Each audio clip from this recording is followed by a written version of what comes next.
자, 오늘 설교 제목 같이 한번 읽겠습니다. 시작. 어찌 감사하지 않겠습니까? 여러분, 참 감사한 날입니다. 오늘 추수감사절 아침에 이렇게 지난 한 해를 돌아볼 수 있도록 하나님 은혜를 주시고 참 어려운 기간을 통과해 왔는데 여기까지 여러분 참 잘 오셨습니다. 하나님의 전적인 은혜이고 또 여러분의 기도와 중보로 몸된 교회도 여러분 모두도 여러분의 가정도 하나님의 은혜로 여기까지 온 줄 믿습니다. 오늘 이 감사의 예배를 통하여 하나님 주시는 은혜를 꼭 여러분 다시 한번 말씀을 통해 붙잡으시고 이번 한 주도 또 남은 여러분의 여정도 끝까지 승리하시기를 축복합니다. 제가 오늘 이 감사 예배를 드리면서 한 자매님이 했던 간증이 기억나서 먼저 여러분과 좀 나누고 싶습니다. 이분은 남편의 구원을 위해서 오랫동안 기도한 분이었는데요, 이제 설교를 할 때마다 들을 때마다 말씀을 들을 때마다 이 감사라는 메시지를 계속 이제 듣게 된 겁니다. 그래도 감사해야 돼, 감사가 능력이지, 감사의 근육이 생겨야 돼, 이제 이런 말씀을 계속 듣다가 어느 날 한 번은 큐티를 이제 하는데 갑자기 그렇게 남편이 미워지더래요. 매일마다 하루가 멀다 하고 술을 먹고 그냥 사업한다 그러고 애는 쓰는데 친구 때문에 술 먹고 사업 때문에 술 먹고 늘 술 취해서 들어오는 남편이 그날따라 이렇게 원망스러운데 큐티를 하면서 또다시 마음에 그래도 감사로 했으니까 그러면서 이 감사의 기도 제목을 적어야 되겠다는 마음이 들어서 그래도 감사할 게 있겠지 그러면서 감사의 기도 제목을 적었어요. 네 가지의 이제 감사 기도 제목을 적었는데요, 제가 그대로 한번 얘기할게요. 첫째, 하루가 멀다고 술을 먹는 왼수지만 그래도 없는 것보다 낫다는 마음 주셔서 감사합니다. 마음 주신 거예요. 마음 주셔서 감사합니다. 둘째, 저렇게 술에 취해서도 길거리에 쓰러져 자지 않거나 다른 데서 자지 않고 용케도 집에 와서 쓰러지게 하시니 감사합니다. 두 번째, 그 집에 와서 쓰러져서 감사하고, 세 번째, 토요일에는 더 많이 취해서 주일 오후까지 잠을 자느라 한 번도 교회 나가는 거 반대하지 않게 하셔서 감사합니다.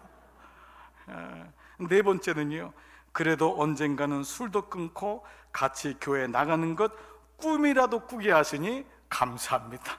꿈이라도 꾸게 하시니 감사합니다. 이 네 가지를 쓴 거예요. 이 남편이 그런데 어느 날 이 아내가 교회 간 사이에 이 아내의 큐티 책을 이렇게 노트를 보면서 자기에 대한 감사 제목을 보게 된 겁니다. 그리고 이 남편이 이걸 보는데 마음이 짠한 거예요. 미안하기도 하고 여러 가지 마음이 들지 않겠습니까? 그래도 뭔가 그냥 가면 안 되겠다라는 마음이 좀 장난기도 올라오고 또 아내에게 희망도 줘야지 해서 그 아내의 기도 제목 밑에다가 이렇게 썼습니다. 꿈은 이루어진다. 그러면서 하나님이 자기가 썼지만은 하나님이, 이때가 2002년도 월드컵 때였는지 모르겠지만 꿈은 이루어진다. 실제로 이분의 꿈은 이루어졌어요. 참 오랜 시간이 걸렸지만은 이 남편이 이 정도의 글을 쓴다는 것은 마음이 있다는 거죠. 그래서 그 꿈을, 아내의 꿈을 이루어줬는데 결국 이 남편도 구원받고 하나님의 은혜로 지금까지 믿음 생활하는 걸 보면은 참 하나님의 은혜에 감사하지 않을 수가 없습니다. 오늘 본문 여러분이 읽었던 출애굽기 23장에 있는 이 본문은요, 감사절의 성경적 기원에 대한 말씀입니다.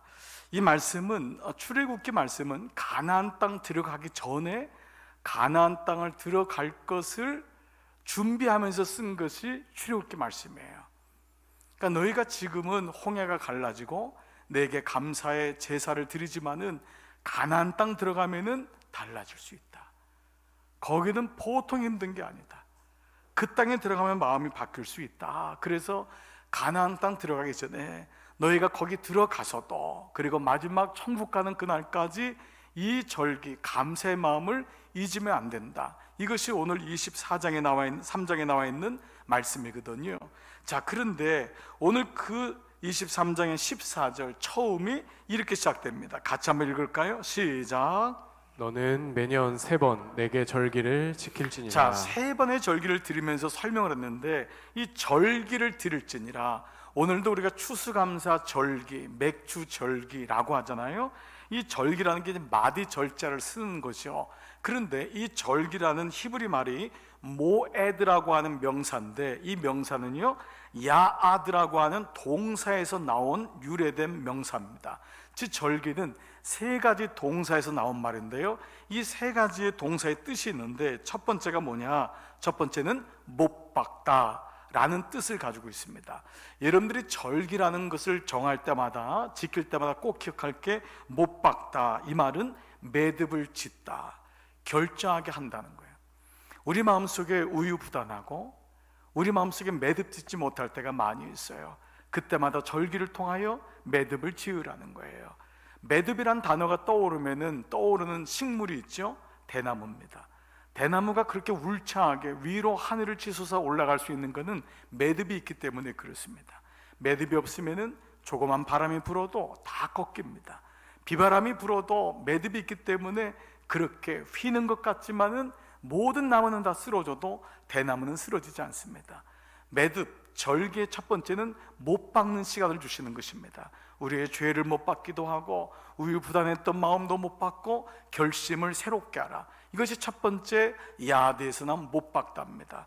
두 번째 이 야드의 뜻은요, 멈추어 서다라는 동사가 있습니다. 멈추어 서는 건 무엇입니까? 절기를 통해서 아무리 분주한 일을 하고 너 갈 길을 가더라도 멈출 줄 알아야 된다.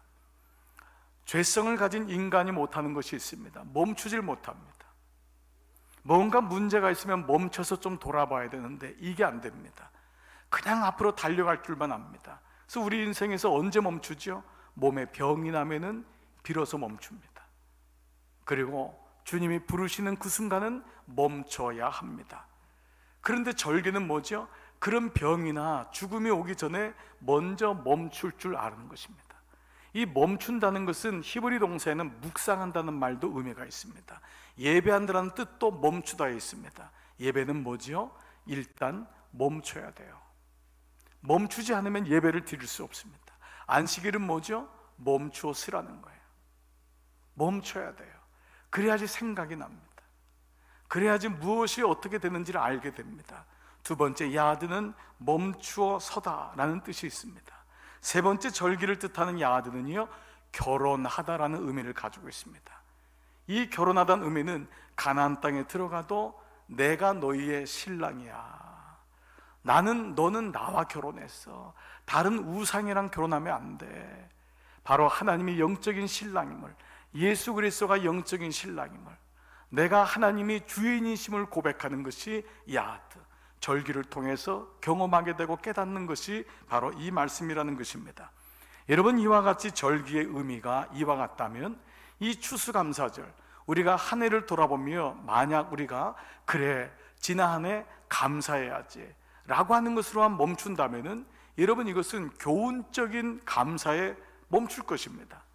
여기 모이지 않은 세상 사람들도 감사해요, 감사 나눠요, 이런 말 많이 합니다. 여러분, 얼마나 많은 사람들이 땡큐 감사하다고 합니까?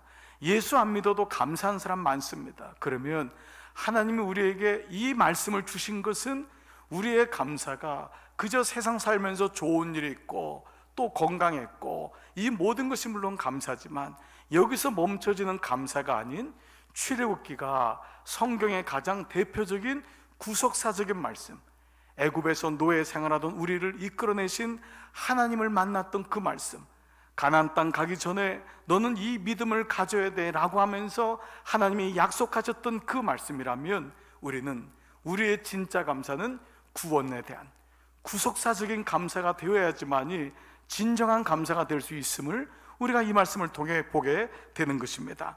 자, 우리가 이렇게 하나님의 구원하심에 대한 감사가 오늘 세 가지를 감사라고 하는데 그 첫 번째가 무교절입니다. 자, 15절 말씀 같이 한번 읽겠습니다. 15절 시작. 너는 무교병의 절기를 지키라. 내가 내게 명령한 대로 아비벌의 정한 때에 이래 동안 무교병을 먹을지니 이는 그 달에 내가 애굽에서 나왔음이라. 빈손으로 내 앞에 나오지 말지니라. 자, 첫 번째 절기가 뭐죠? 무교병의 절기라고 했습니다. PPT를 다시 한번 띄워줘 보세요. 무교병의 절기. 무교병이란 건 뭐냐 하면은 누룩이 들어가지 않은 떡이 무교병이죠. 언제 그걸 먹으라 그랬죠? 출애굽 때 그날 밤 6월절의 그 밤에 죽음의 사자가 왔을 때 어린 양의 피를 문설주와 기둥에 바른 집에는 죽음의 사자가 뛰어넘었습니다. 그날이 6월절입니다. 그 다음 날부터 한 주간의 절기를 지킨 것이 무교병을 먹었다 해서 무교절입니다. 똑같이 주님이 우리를 구원하셨음을 고백하는 것이 무교절인데, 여기 보니까 아빕월의 정한 때에, PPT 띄워줘 보세요. 아빕월이라고 나와 있죠. 자, 그 다음 말씀 봐보세요. 아빕월 나와 있죠. 아빕월은 뭐냐 하면 이 단어, 히브리 단어는 첫이란 단어입니다. new, 첫, first, 첫 달. 아비벌은 첫 달. 그래서 다른 성경엔 니산월. 그래서 6월절이 이스라엘의 달력에서는 매년 1월입니다. 우리나라 말로 하면 그 첫 해의 첫 번째 드릴 것이 바로 무교병을 먹는데, 이 달에는 내가 애굽에서 나왔음이니라, 바로 애굽에서 구원받았음을 말씀하는 것이 바로 이 무교병입니다. 무슨 말이죠? 가나안 땅 들어가도 너가 구원받은 존재임을, 너가 하나님의 자녀임을 잊지 말라는 것입니다. 이것이 첫 번째 지키라는 거예요. 여러분, 우리가 이번 사사기를 통해서 말씀 나눴던 사사기 2장에 하나님의 사자가 길갈로부터 복임으로 왔다. 그래서 길갈의 뜻이 뭐라 그랬죠? 애굽의 수치를 없애버린다. 하나님이 죄 없다는 거예요. 애굽에서 노예로 살았던, 무엇으로 살았던 보라, 새로운 피조물이라.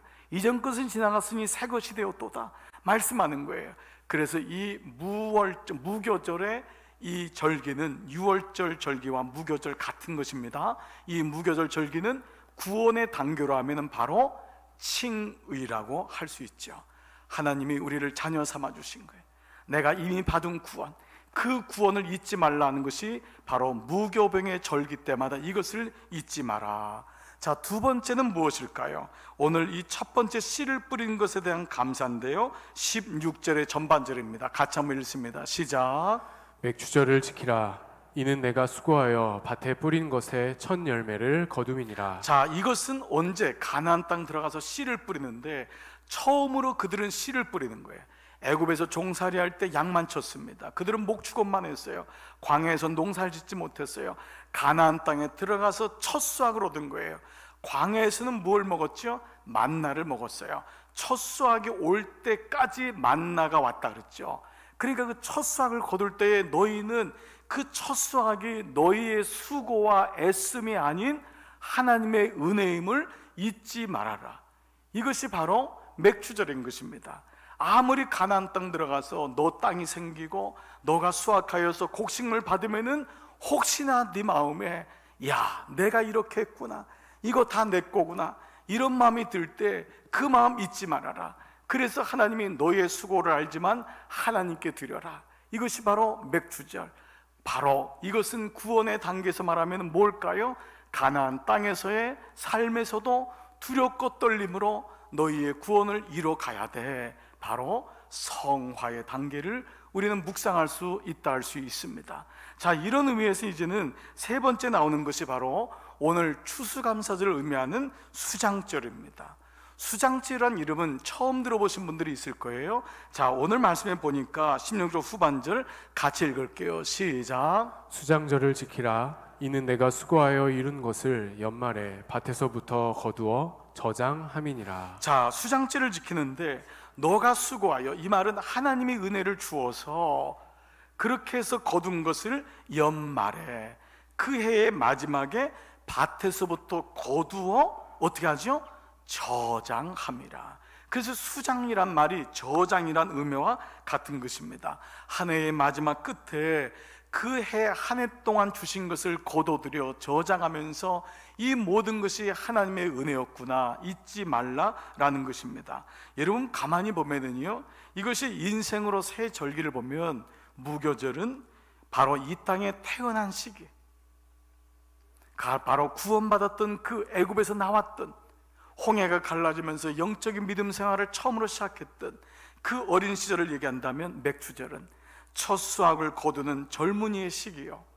그리고 세 번째 추수절, 추수감사 수장절은 한 해를, 인생을 마무리하는 것 같이 느껴지는, 마치 인생의 절기가 파노라마처럼. 그래서 오늘 6월절부터 맥주절, 그리고 추수감사절까지 가는 것이 인생이구나. 여러분, 처음에 무교절만 잘하면 안 됩니다. 맥주절도 잘해야 돼요. 맥주절로만 잘하면 안 됩니다. 인생은 마지막이 귀해요. 추수감사절까지 하나님께 영광 돌리는 삶을 사는 것, 이것이 절기를 통해서 또 보여지지요. 무엇보다 이 수장절은 수장이라는 단어가 의미가 있습니다. 이 수장이라는 단어는요, 창고의 곡식을 다 들여 저장한다, 이런 의미를 가지고 있거든요.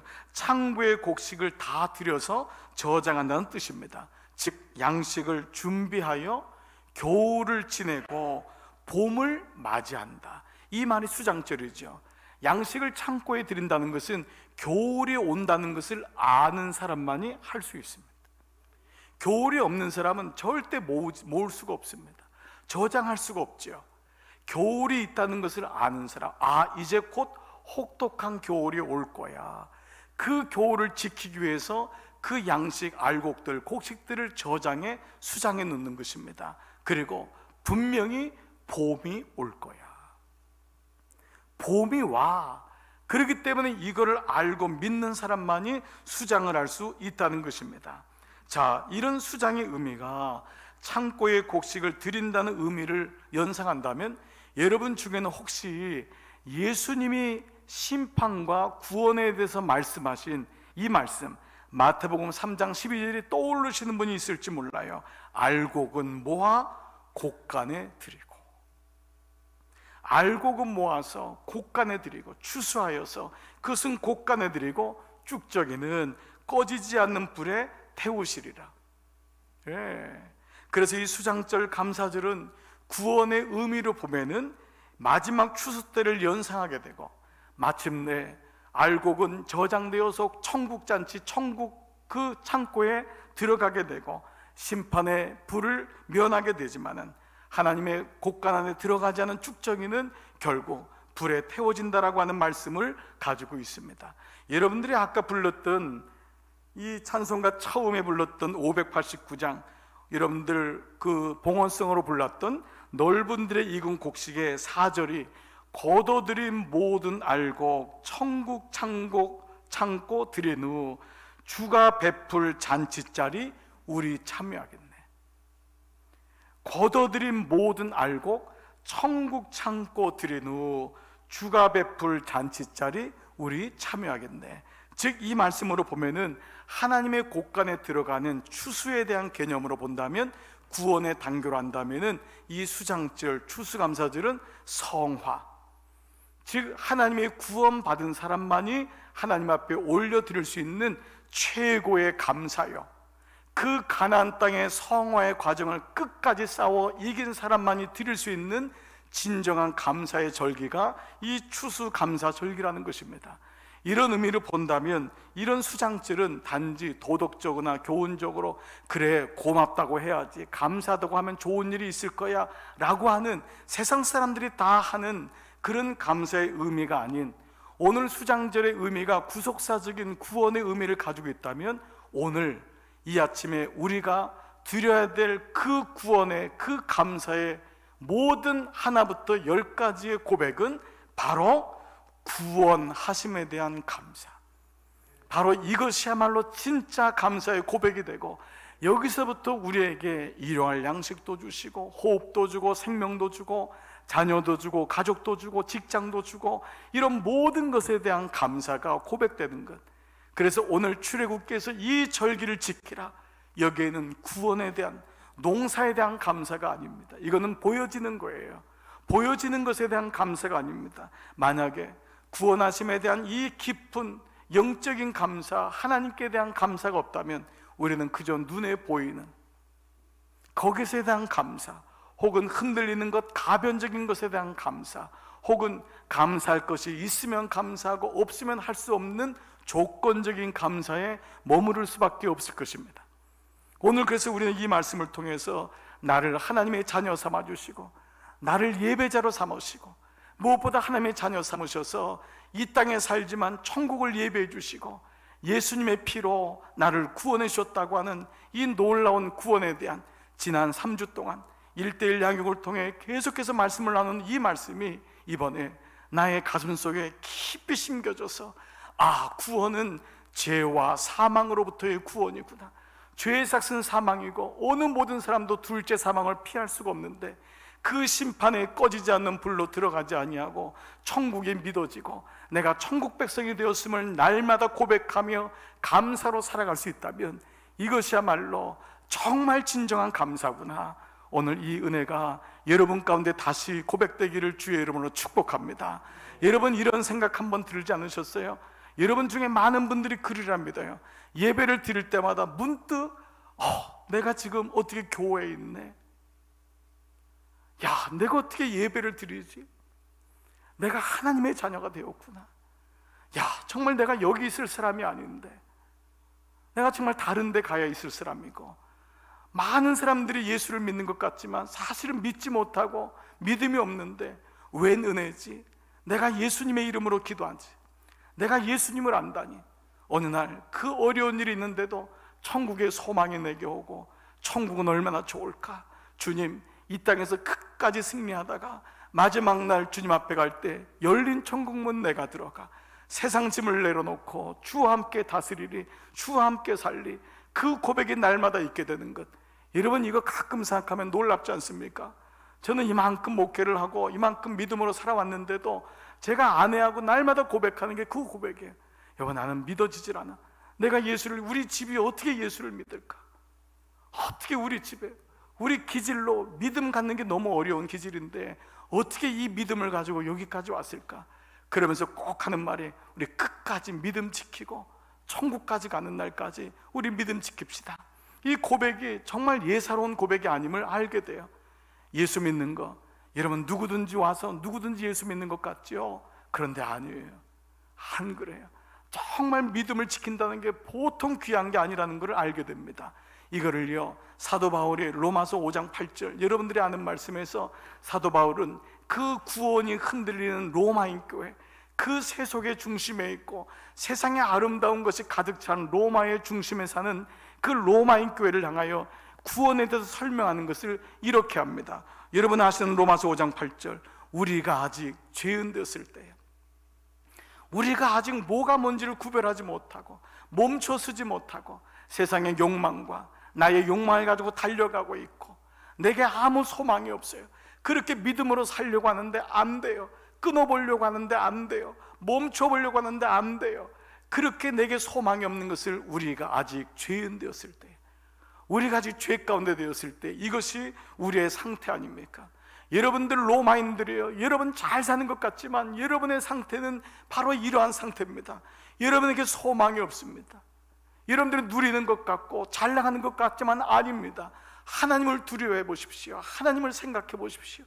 이것이 영적인 상태고, 그런데 두 번째, 하나님이 구원의 길을 여신 것을 뭐라고 하죠? 그리스도께서 우리를 위하여 죽으심으로, 그리스도께서 우리를 위하여 죽으심으로 이 구원의 길을 여신 것이 믿어지는 거예요. 로마인들 교회에게 그리스도께서 여러분을 위해 죽으심으로, 그 예수님이 십자가를 지심으로 여러분의 죄와 죽음의 문제가 해결되었습니다. 이것이 바로 복음입니다. 하늘로부터 온, 왕으로부터 온 진짜 승리의 소식입니다. 세상의 유수가 여러분을 구원하지 않습니다. 여러분 주식이 올라가고 내려가고 땅값이 올라가고 내려가는 것이 여러분을 구원하지 않습니다. 잠깐의 기쁨과 잠깐의 실망은 있을지 모르지만 거기 흔들리지 마십시오. 그리스도께서 여러분을 위해 죽으셨습니다. 이것이 구원의 길 아닙니까? 그리고 그 구원의 주체가 누구냐? 하나님께서 우리에 대한, 여러분에 대한 하나님의 사랑, 당신의 사랑을 확증하셨다. 확증하셨다. 보여주셨습니다. 여기 확증이란 단어가요, 영어로도요, demonstrate, 데모한단 말입니다. 헬라어 말도 똑같은 말입니다. 시위한다. 주님이 그냥 있지 못하고 광고하는 거예요. 세상 사람들에게 시위라는 거예요. 보라, 누가 이 사람을 정죄하려, 누가 이 사람이 구원받지 못했다는 걸 가지고 나에게 시비를 걸려, 나하고 한번 논쟁해보자. 이것이 바로 확증한다는 것입니다. 데몬스트레이트. 그분이 동네를 돌아다니면서 이 사람이 구원받았어 라고 하는 것, 이 사람에게 내 사랑을 주었어 라는 것이 확증하다라는 것입니다. 누구를 향해? 세상을 향해. 누구를 향해? 마귀를 향해. 건들지 말아라, 건들지 말아라. 이 사람은 내 사람이다 라고 하는 것이 확증이라는 단어입니다. 그런데 이렇게 여러분, 주님은, 하나님은 우리를 향해서 확증하셨다고 했는데, 그러면 우리에게는 이 하나님의 사랑이 어떻게 확증될까요? 그분의 사랑이 확증되었다면 우리에게도 그게 느껴지잖아요. 로마서는요, 미괄식이에요. 앞에 부분을 얘기하면서 마지막에 결론을 내리기 때문에 로마서 5장 8절에 그 확증된 것을 위로 올라가면 로마서 5장 5절에서 하나님이 우리에게 어떤 마음을 주셨는가, 세 번역으로 여러분 같이 한번 읽어볼게요. 자, 이 구원은, 이 희망은 우리를 실망시키지 않습니다. 세상의 모든 구원, 세상의 모든 위정자, 우리를 다스리고 평안을 주겠다고 하는 사람은 결국 실망을 줍니다. 여러분, 시저가 여러분의 구주가 아닙니다. 그러나 이 구원은 여러분을 실망시키지 않습니다. 결단코 실망시키지 않습니다. 왜? 그것은 하나님께서 우리에게 주신 성령을 통하여, 하나님의 영을 통하여 그의 사랑을 우리 마음속에 부어주셨기 때문입니다. 성령을 통해 그 마음을 부어주셨는데요, 이 말의 어원으로는 과거, 부어주셨다고 하지만 시제는 현재형입니다. 확증하셨다도 과거형으로 보이지만은 현재형입니다. 주님이 지금 이 시간도 확증하시는 거예요. 지금 마음에 의심이 들고 구원에 대해서 그게 뭘 중요해? 라고 하는 그 모든 사람에게 당신의 사랑을 끊임없이 데몬스트레이트, 확증하고, 그리고 그 마음속에 성령을 통하여 당신의 사랑을 내 마음속에 부어주셨다. 이것도 지금 현정입니다. 그러므로 우리가 오늘 예배를 드리고는 우리 가운데 하나님의 영을 통하여 내 사랑, 하나님의 사랑을 부어주시는 거예요. 이런 마음이 따뜻해지고, 이런 마음이 뭉클해지고, 아, 하나님 뜻대로 살아야 되겠구나. 그래, 예배 드려야 돼. 하나님 바라봐야지. 때로 하나님 어디 계신지 모르고 의심이 들고 해도 나 하나님 놓치면 안 돼. 그 마음을 하나님이 날마다 지금 이 순간도 부어주신다는 거예요. 그렇습니다. 그래서 이것은 내 공로가 아니에요. 비가 올 때 비를 맞으려고 하는 건 내 공로예요. 그럴 필요 없어요. 빛 가운데 여러분을 들이대면 돼요. 빛 가운데 있기만 하면 그 비가 내 안에 들어오는 거예요. 하나님의 사랑은 지금도 쏟아지고 있는데 내가 마음이 닫아있고 내가 마음이 상처를 입으면 그 사랑이 내 마음에 부어지고 있는데도 모르고 있을 뿐이에요. 부어지지 않는 게 아닙니다. 오늘 하나님이 뭐라고 그래요? 성령을 통하여 내 사랑을 그들의 마음속에 부어주심이라. 오늘 이 부어짐을 통하여, 그래서 예배가 소중하고 기도가 소중하고 하나님의 은혜 가운데 나오는 것이 소중한 것입니다. 오늘 이 말씀을 하고 있는 것이지요. 그래서 이 마음이 부어지니까요, 세상 사람들은 환난이 오고 어려운 일이 오면은 감사가 사라지는 거예요. 왜요? 그들의 사랑은 가변적이고 그들의 사랑은 조건적이거든요. 그 감사는 흔들리는 거예요. 좋을 때만 좋은 거예요. 그래서 이것이 미과식이기 때문에 또 5장 5절에서 올라가서 5장 3절 4절 그 위에 나오는 말씀이 바로 이 말씀이에요. 우리가 환난 중에도 그 구원을 받은 사람, 하나님의 사랑이 우리 안에 부어진 받은 사람은 환난이 와도 즐거워하나니, 이 즐겁단 말은 찬송이란 뜻입니다. Joyful song. 하나님께 그 놀라운 노래를 부르는 거예요. 바울과 실라가 감옥 안에서 매를 맞고 갇혔는데도 하나님을 찬송해요. 옥에 있는 사람들이 다 놀란 거예요. 도무지 뭐가 찬송할 게 있냔 말이에요. 그래서 환난 중에도 즐거워하나니, 여러분이 잘 아시는 이는 환난은 인내를 낳고, 인내는 연단을 낳고, 연단은 소망을 이루는 줄. 이 소망이 구원입니다. 이 소망은 세상의 호프가 아니에요. 이 소망이 바로 내 안에 주시는 어떤 것도 실망시키지 않는 그 구원을 주시는 줄, 이루시는 줄 알미로다. 오늘 이 말씀이 바로 이 로마서 말씀을 통해서 우리에게 다시 한번 말씀을 주시는 것이죠.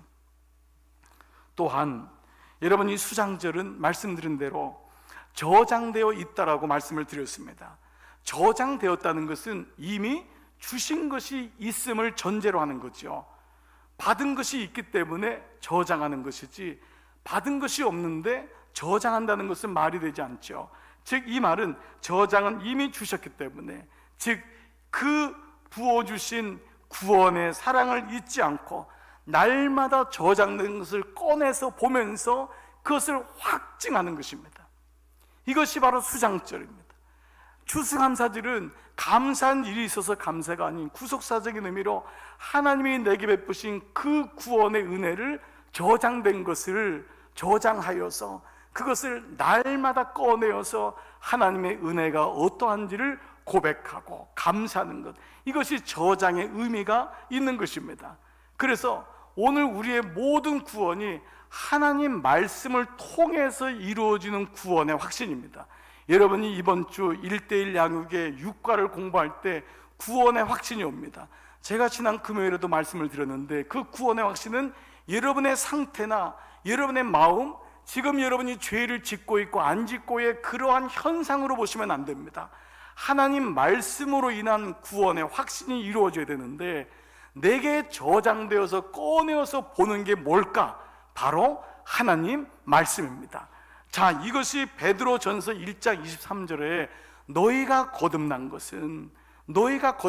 구원받은 것은 썩어질 씨로 된 것이 아니요 썩지 아니할 씨로, 즉 수장절에는 외형적으로는 썩어질 씨, 곡식을 걷지만은 그 안에 숨겨진 것은 썩지 아니할 곡식이라는 거예요.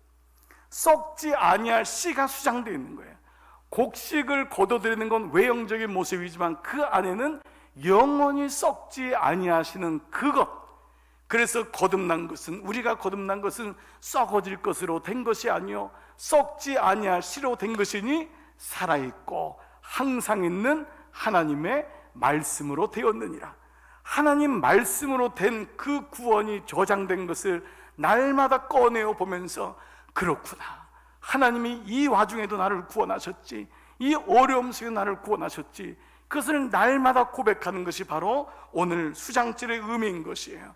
그러면 이 베드로전서 1장 23절 말씀, 우리가 거듭난 것, 구원난 것은, 받은 것은 썩어질 씨로 된 것이 아니요 썩지 아니할 그 하나님 말씀으로 되었다면, 그 베드로전서 1장 23절 다음 절에 뭐가 나오냐? 베드로는 의도적으로 이사야의 메시아 그리스도에 대한 오심에 대한 말씀을 인용을 해요. 그게 이사야 40장 6절 말씀인데 이 말씀이에요. 그러므로 모든 육체는 풀과 같고 모든 영광은 풀의 꽃과 같으니 풀은 마르고 꽃은 떨어지되. 자, 세상을 보라는 말이에요. 세상을 보라. 세상의 모든 육체는 풀과 같다. 그리고 그 모든 영광의 풀의 꽃과 같으니 풀은 마르고 꽃은 떨어지지만, 세상의 구원은 이러하지만, 세상에 주는 썩어지는 것은 이러하지만, 오직 주의 말씀은 세세토록 있도다 하였으니 너희에게 전한 복음이 곧 이 말씀이라. 그 복음이 뭐냐면 말씀이라는 거예요. 그 구원의 복음이 말씀이다 라고 하는 말씀을 주시는 것입니다. 사랑하는 여러분, 오늘 이 말씀을 가만히 한번 돌아보십시오. 추수감사절의 의미는 어떤 조건적인 보여지는 것 이상의 하나님과의 관계에서 시작되고 마무리돼야 되고, 그 구원에 대한 감사가 날마다 내 안에 있을 때만이 환난 중에도 즐거워할 수 있는 이 마음을 갖게 되는 것이죠. 우리가 잘 아는 추수감사 때마다 불리는 찬양이 있습니다. 날 구원하신 주 감사. 여러분 이 찬양 아시죠? 날 구원하신 주 감사, 모든 것 주신 감사. 그런데 이 찬양의 감사에 1절을 보면은 그 1절이 뭐냐 하면 가사 그대로지만 구원하심의 감사, 날 구원하심의 감사. 이 구원의 감사가 없으면 우리는 세상 사람들이 하는 감사하고 똑같아요. 안 좋은 일이 있으면 또 낙심하고 하나님 또 어디 갔는지 모르는 그런 것에 머물러 있는 거예요. 그래서 1절 가사가 뭐냐, 여러분 날 구원하신 주 감사, 모든 것 주신 감사, 지난 추억인의 감사. 이 추억은 하나님과의 관계, 내가 하나님 만났던 그 어려움 속에 주님 붙잡았던 그 추억으로 인해 감사. 왜요? 주님이 내 곁에 계시네. 그래서 때로 향기로운 봄철에도 감사하고, 때로 인생의 낙엽지는 외롭게 느껴지는 가을날에도 내가 감사할 수 있고, 그리고 내가 너무너무 힘들어서 그 눈물이 사라진 그때도 주님이 구원하심이 내 안에 있기 때문에 주님께 감사해 나의 영혼 평안해. 이것이 1절의 가사예요. 무엇 때문에, 보여지는 어떤 것 때문에 그 역시 감사할 수밖에 없지요. 그러나 나의 영혼 감사에, 이 깊은 감사를 통과해야지만 이 출애굽기 23장의 새 절기를 지키라, 이 말씀이 구속사적인 의미구나.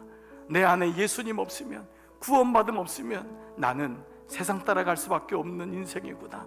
주님 구원해 주심 감사합니다. 이 고백, 그리고 2절의 가사가 비로소 그 구원받은 다음에 어떤 고난이나 환난이, 절망이 와도 나는 이겨냅니다. 감사합니다. 그래서 응답하신 기도 감사하지만 거절하신 것도 감사, 그리고 헤쳐나온 풍랑 감사. 모든 풍랑이 왔지만 주님 감사해요. 주님이 채우세요. 풍랑이 오면 다 물에 빠지거든요. 다 없어져요. 그래도 주님이 채우시는 거예요. 아픔과 기쁨도 감사, 아플 때도 기쁠 때도 감사, 절망이 와도 주님이 또 위로해 주시니 감사, 측량하지 못할 은혜 감사, 크신 사랑 감사해. 오늘 이 고백이 우리의 본질적인 가장 중요한 구원하심에 대한 감사가 오늘 수장절에 너희가 연말에 거둬들인 모든 것을 저장하여 하나님 앞에 내 안에 하나님의 은혜가 저장되어 그것이 말씀으로 썩지 아니할 씨로 된 것이니 살아있고 항상 있는 하나님의 말씀, 그 말씀이 내 안에 저장되어 있어 가뭄이 오고 겨울이 올 때마다 그 말씀을 꺼내들어 마지막 천국잔치, 그 알곡이 곳간에 갈 때까지 승리하는 믿음의 삶, 이것이 오늘 추수감사절 여러분의 인생을 돌아보며 지난 한 해를 돌아보며 진정으로 감사하는 여러분 모두가 되시기를 주님의 이름으로 축복합니다. 아멘.